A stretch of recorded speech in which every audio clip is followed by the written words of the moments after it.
안녕하세요, 닥터진입니다.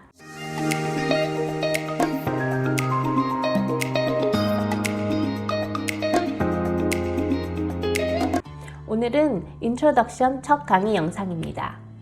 좋은 인트로덕션은 좋은 글에서 필수입니다.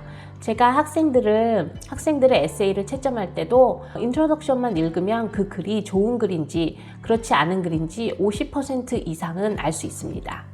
저뿐 아니라 글을 퍼블리셔하는 에디터들이나 퍼블리셔들도 받은 에세이나 글들의 서론만 보면은 한 반 이상 정도는 그 글을 선택하고 출판할지 말지를 결정할 수 있다고 합니다.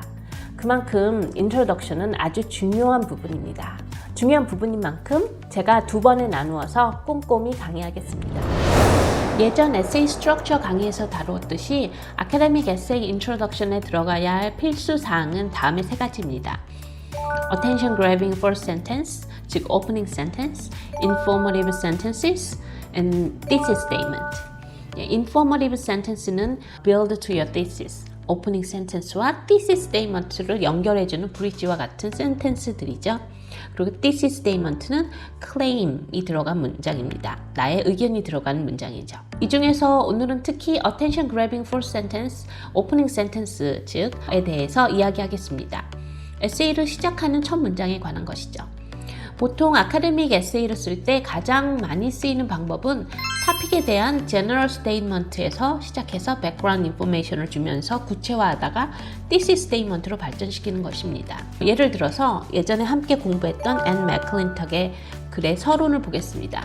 오프닝 센텐스가 Americans, adults and children alike are being seduced. They are being brainwashed.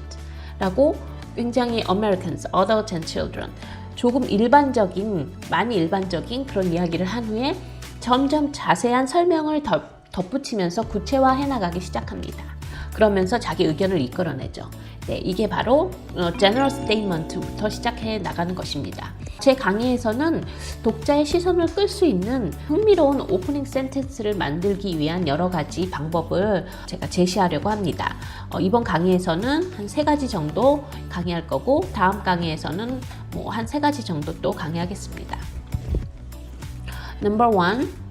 Start with a surprising fact. 맥클린턱의 글도 좀 서프라이징한 팩트라고 할 수 있겠죠. 사람들이 being seduced 되고 brainwashed 된다. 조금 흥미롭죠? 서프라이징 팩트라고 할 수 있습니다. 그 외에 여러분들이 어떤 토픽에 대해서 리서치를 하다 보면 좀 놀랍고 재미있는 팩트들이 있을 것입니다. 그런 것들을 사용할 수 있습니다. 예를 들면 어떤 스태티스틱 같은 것들 그런 것도 사용할 수 있겠죠. 좀 서프라이징한 것들. 그럼 예문을 통해 볼게요. The Pentagon has twice as many bathrooms as are necessary.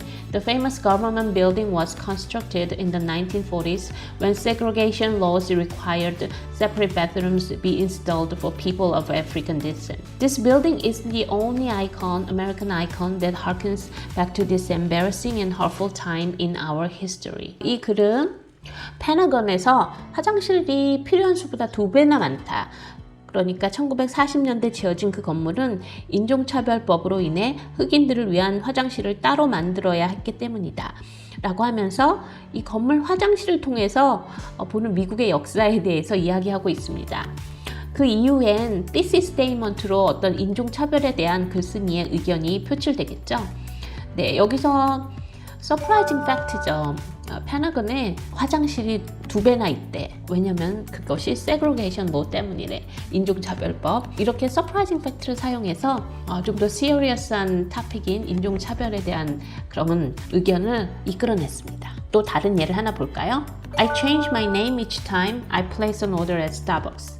이 오프닝 센텐스는 퍼스널 내러티브 에세이에서 볼 수 있는 문장으로 자신에 대해 이야기할 때 자신에 대한 서프라이징 팩트를 사용하였습니다. 스타벅스에서 음료수를 오더할 때 매번 이름을 바꾼다고? 왜 그럴까? 궁금하죠. 이렇게 궁금증을 자아내면서 글을 시작합니다. Surprising fact였습니다. 그리고 2번째, quotation. quotation은 인용입니다. 자신의 토픽에 도움이 되는 문장이나 표현 등을 다른 글에서 인용해 오는 것입니다. 그럼 첫 번째 예문을 볼까요? 좀 재밌습니다. 벤자민 프랭클린의 말인데요. Fish and visitors, wrote Benjamin Franklin, begin to smell after 3 days. 예, 벤자민 프랭클린의 말을 인용했죠. Last summer, when my sister and her family came to spend their 2-week vacation with us, I became convinced that Franklin was right. 예, 벤자민 프랭클린은 생선과 손님은 3일 후면 냄새가 나기 시작한다 라는 그의 말을 인용했습니다.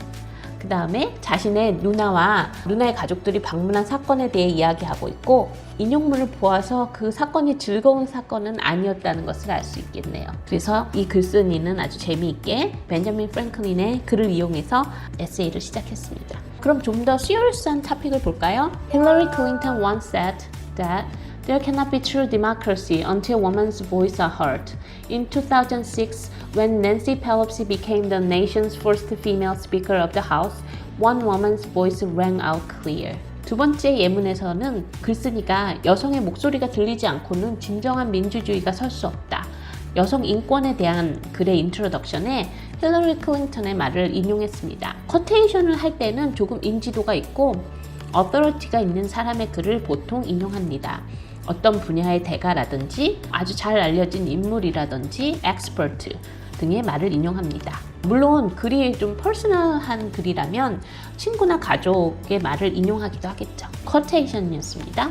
그리고 마지막으로 세 번째로는 snapshot, sound effect, or dialogue. 주로 personal narrative 에세이에서 많이 쓰는 방식입니다.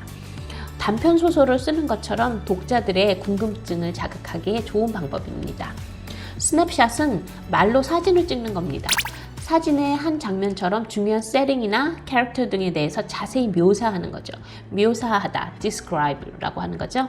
예를 하나 볼게요. 짧은 예. It was cold, rainy night under the lights on the field.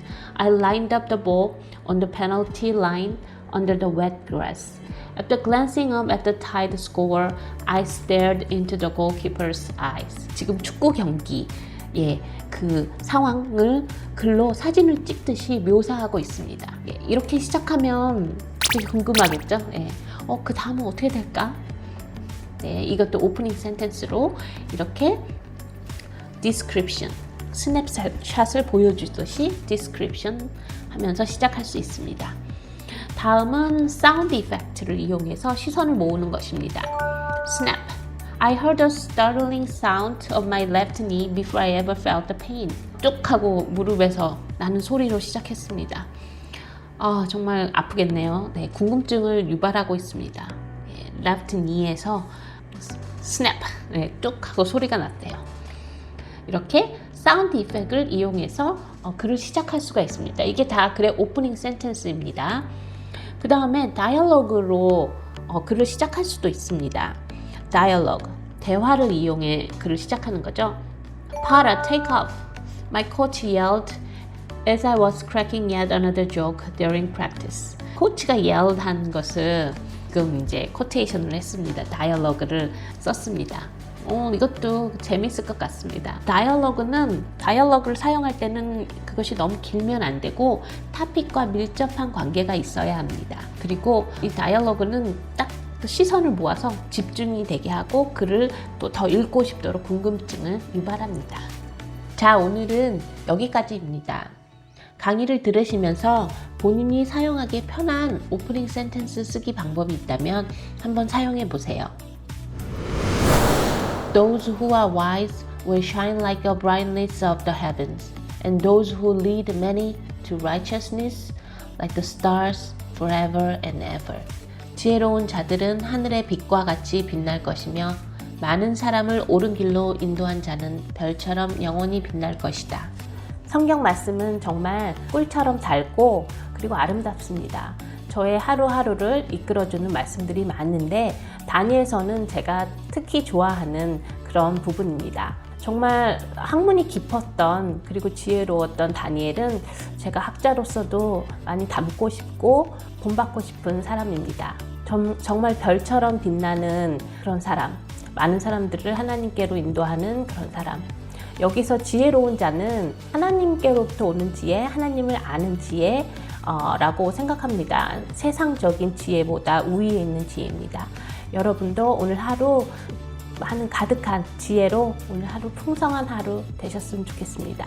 감사합니다. 닥터 진이었습니다.